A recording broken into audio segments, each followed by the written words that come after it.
Estás escuchando el estudio del libro de Marcos por el doctor en teología Robert Simmons. Hola, vamos a continuar nuestro estudio del Evangelio según Marcos.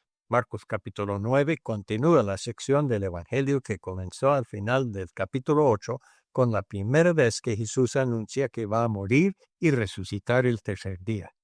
Luego dijo que cualquiera que quiere seguir en pos de él debe negarse a sí mismo, tomar su cruz y seguirle. De allí en adelante, el propósito de Marcos es mostrarnos el camino de la cruz y aclarar qué significa para el creyente en Cristo Jesús.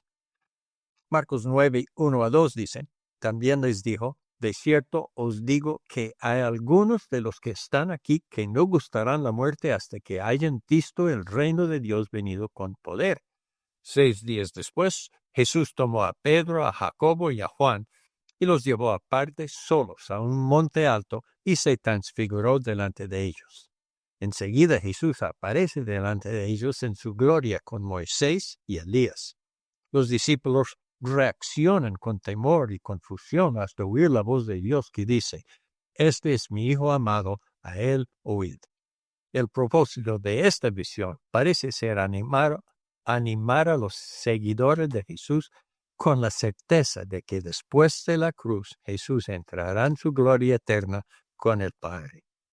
Los versículos 9 a 10 dicen, y descendiendo ellos del monte les mandó que a nadie dijesen lo que habían visto, sino cuando el Hijo del Hombre hubiese resucitado de los muertos. Y guardaron la palabra entre sí, discutiendo qué sería aquello de resucitar de los muertos. Esta es la segunda vez que Jesús les habla acerca de su muerte y resurrección. Igual como la primera vez, los discípulos no son capaces de entender de qué habla. Los versículos 11 a 13 dicen, y le preguntaron diciendo, ¿por qué dicen los escribas que es necesario que Elías venga primero? Respondiendo él les dijo, Elías a la verdad vendrá primero y restaurará todas las cosas. ¿Y cómo está escrito del Hijo del Hombre que padezca mucho y sea tenido en nada? Pero os digo que Elías ya vino, y le hicieron todo lo que quisieron, como está escrito de él. Ya hemos mencionado que la muerte de Juan el Bautista prefigura la muerte de Jesús.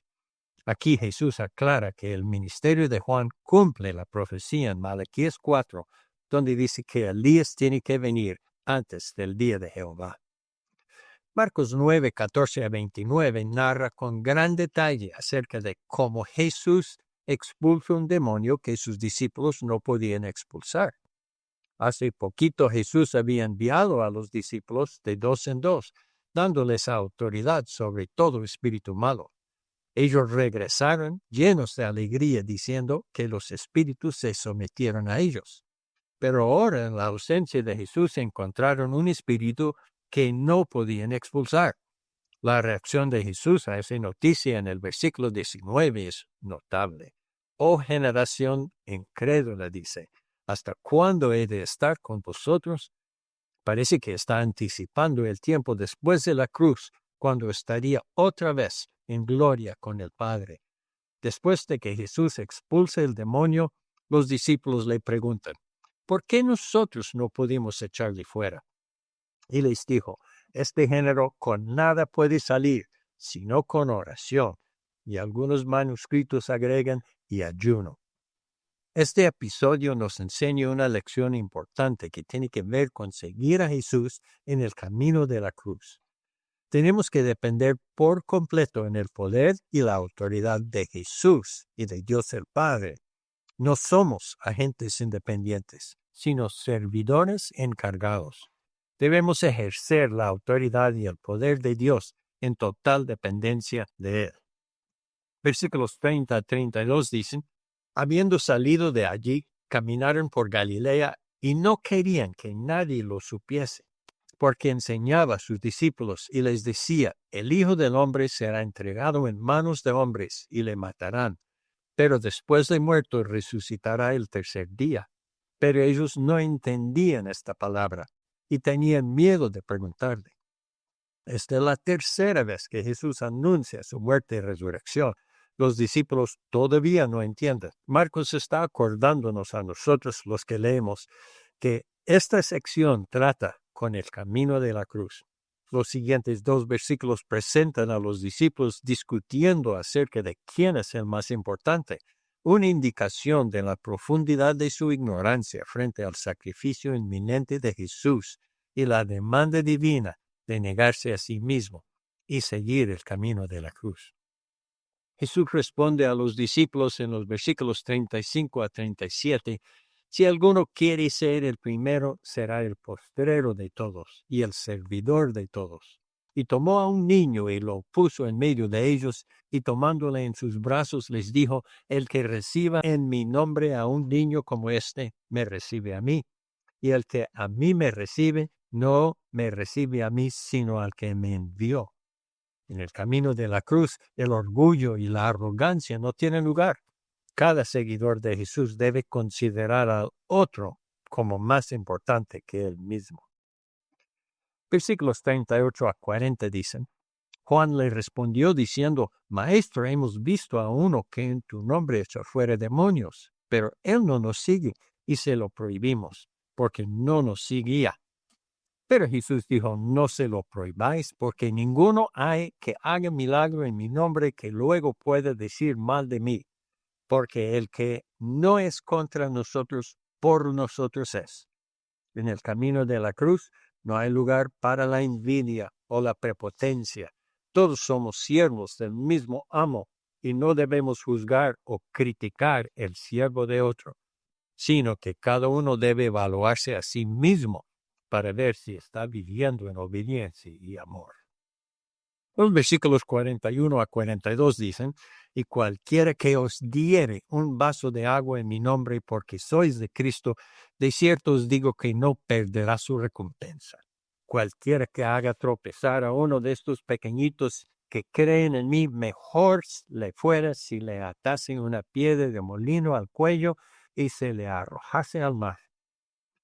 En el camino de la cruz, nuestras acciones generan consecuencias, buenas o malas, según lo que merecen. En los versículos 43 a 48, Jesús da 3 ejemplos que dan a entender que sus seguidores deben tomar medidas drásticas para trancar el pecado en sus vidas. Dice, si tu mano te fuere ocasión de caer, córtala. Mejor es entrar en la vida manco que teniendo 2 manos ir al infierno, al fuego que no se puede ser apagado, donde el gusano de ellos no muere y el fuego nunca se apaga. Y si tu pie te fuere ocasión de caer, córtalo.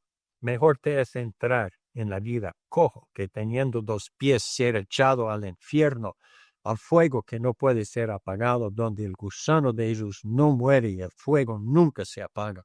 Y si tu ojo te fuere ocasión de caer, sácalo.